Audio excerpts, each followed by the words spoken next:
Superproteção. O que é? Como funciona? Para que serve? A gente precisa disso. Vamos conversar um pouquinho sobre isso hoje aqui na Jubis Psi.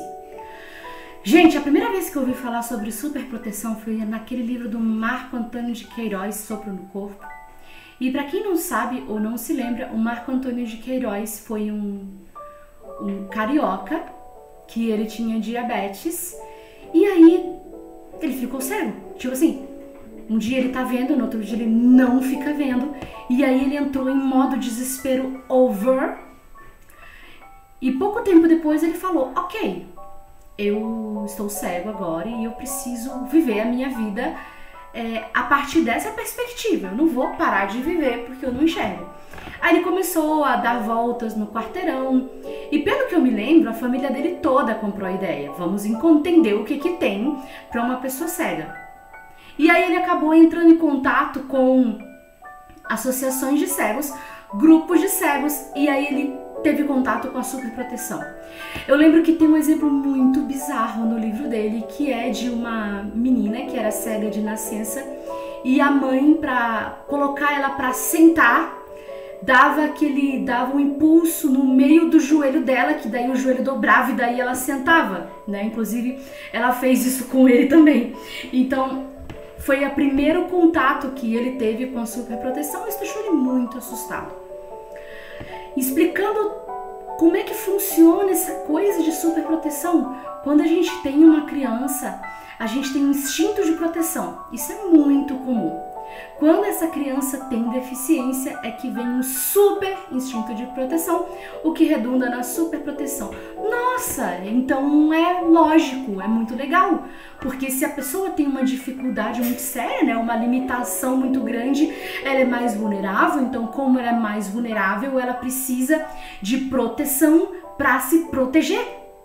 Parece bom, mas pode ser no primeiro momento, mas como forma de vida costuma ser um caos. Porque justamente pela pessoa ser vulnerável, ela precisa de todas as oportunidades para desenvolver as suas habilidades, exatamente para compensar essa vulnerabilidade. Se a gente pensa na perspectiva da superproteção, essa pessoa vai ficar passando de tutela em tutela, vai passando da tutela da mãe, para o pai, para a madrinha, para os filhos, para os padrinhos, e por ali a gente vai seguindo para sempre, né? Então a gente tem hoje um conceito chamado a percepção da cegueira da deficiência em geral, né? Por um modelo biopsicossocial. Então, antigamente, a gente tinha um modelo médico, a cegueira era uma doença, né? E as deficiências todas eram consideradas doenças. Hoje a gente entende que, muito embora a deficiência possa ser, sim, causada por um processo clínico, estar cego não é estar doente. Então, eu sou uma pessoa perfeitamente saudável, obrigada de nada. Me sinto muito saudável, muito viva, muito espontânea, muito íntegra, né? E com todos os potenciais para ter uma vida absolutamente normal. Normal no sentido de comum. É claro que são necessárias adaptações, são necessárias as aquisições de habilidades para que a gente possa exercer o nosso arbítrio, desenvolver a nossa autonomia, promover as nossas escolhas e exercer a nossa cidadania com toda a potência que a gente possa ter. Mas para isso, uma super proteção dentro da família pode ser um obstáculo maior que o da própria deficiência. Hoje a gente entende que a superproteção afeta negativamente a pessoa com deficiência em duas frentes. A primeira frente é a frente física, puramente dita. Então, se a gente tem um quadro de superproteção grande, podem se desenvolver até quadros de deficiências instaladas. Eu nunca vou esquecer de uma fisioterapeuta, acho que era a Sabrina, eu acho, que ela relatou que ela atendeu uma menina com deficiência visual, que ela tinha as costas bem tortas. E ela tinha as costas muito tortas porque essa criança ficava muitas horas na rede, a família colocava ela na rede e lá ela ficava na rede. Isso gerou deformidade na coluna dessa criança por conta disso, né? Eu conheci muitas pessoas com deficiência visual que tinham uma alteração na caminhada. Ou seja, como a família toda acostumou a andar com ela muito devagarzinho, ela não consegue nem ter uma caminhada mais ágil, porque a musculatura dela não foi desenvolvida. Isso não é uma consequência da deficiência visual ou da deficiência qualquer que seja. Eu tô falando de pessoas que têm as pernas normais, que têm, em princípio, todo o sistema musculoesquelético perfeitamente funcional, mas que, devido à superproteção, existe uma falta de estímulo e aí essa pessoa vai ter um monte de prejuízos físicos que não precisariam estar ali, tá? Depois a gente tem os prejuízos emocionais, que são muito fortes também. A pessoa super protegida, muitas vezes ela não é super protegida apenas fisicamente, mas emocionalmente. Então ela não desenvolve habilidades sociais para estar no meio de outras pessoas, muitas vezes.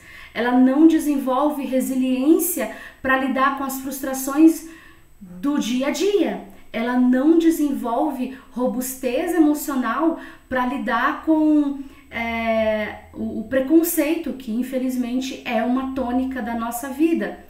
E daí quando ela quer, e esse subdesenvolvimento muitas vezes redunda numa infantilização. A gente vê muitos homens e mulheres com deficiência com 40, 50 anos, que daí tu vai conversar, parece que tem 15, 20 anos no máximo, porque não desenvolveu como deveria ser devido à superproteção. E aí, claro, isso vai te dar muito mais dificuldades de tu arrumar emprego, de tu ter um relacionamento, porque você vai ter que estar o tempo todo com alguém do teu lado, você não vai ter manejo para às vezes até desenrolar mesmo uma paquera, um interesse romântico, né? E muitas coisas acontecem a partir daí. E aí, a médio e longo prazo, a gente tem muitos quadros de depressão que vão se desenrolar também com a superproteção como pano de fundo. E, claro, né, excesso de sedentarismo também, porque a pessoa fica mais paradinha, fica mais, assim, estacionada nos lugares, né, não se desenvolve, não interage muito com as pessoas, e isso vai dando uma série de prejuízos físicos e emocionais. Então, as pessoas, elas ficam achando que estão fazendo um bem danado para as pessoas com deficiência, mas na verdade elas estão aprisionando-as. Elas não aprendem a desenvolver os seus corpos, não aprendem a exercer a sua autonomia, não aprendem a se relacionar com vários tipos de pessoas, né? Muitas vezes a gente também tem uns quadros de egocentrismo muito fortes, então ela simplesmente só consegue falar de si, porque como ela tem um convívio social muitas vezes baixinho, ela tem dificuldade de perceber o outro, a necessidade do outro, as demandas emocionais do outro, né? Que também vai casar com a infantilização que a gente falou ali no começo. Como é que a gente combate a superproteção? A gente combate com a informação. A gente combate conversando com as famílias, né? A gente combate esclarecendo as pessoas com deficiência. Olha, isso aqui tu pode fazer. Se tu não quiser fazer por conta tua, é tua escolha, mas tu pode fazer. Então, a gente tem às vezes muita pessoa com deficiência que ela não mexe no computador. Mesmo que tem, né, leitor de tela, tem NVDA, tem outros recursos, mas ela entende que como ela não enxerga, ela tem que pedir para outra pessoa fazer tudo, porque ela não sabe. Ok, a gente não sabe no começo, mas se a gente se esforçar, a gente aprende. E isso com relação a tudo, né? Ao cuidados pessoais, cuidar da nossa roupa, cuidar da nossa higiene, né? Da higiene pessoal, saber fazer alguma coisa na cozinha. Hoje a gente tem muitos eletrodomésticos acessíveis, tem muita solução. Não que você tem que falar assim, mas eu tenho uma pessoa que faz pra mim, por que eu vou aprender? Aí depende das suas escolhas, do seu pensamento. Mas eu pessoalmente eu acho muito mais seguro a gente ter escolha de ter ajuda ou não, do que de repente a gente não saber fazer, fica sem, e aí sim embarcar numa situação de vulnerabilidade muito grande. Então é isso, gente. Superproteção é o tema da vez. Vamos conversar com as nossas famílias. Se você é professor, vale a pena levar isso para sua escola, porque acontece muito em escolas com pessoas com deficiência, né? O pessoal super protege porque não sabe as informações, não sabe que prejudica. Então eu acho que a gente tem que começar, no meio das pessoas com deficiência, a colocar esse tema na mesa, não apenas entre nós, mas conversando com as outras pessoas que estão envolvidas, os outros atores do processo da inclusão. Um abraço grande para vocês e tchau, tchau!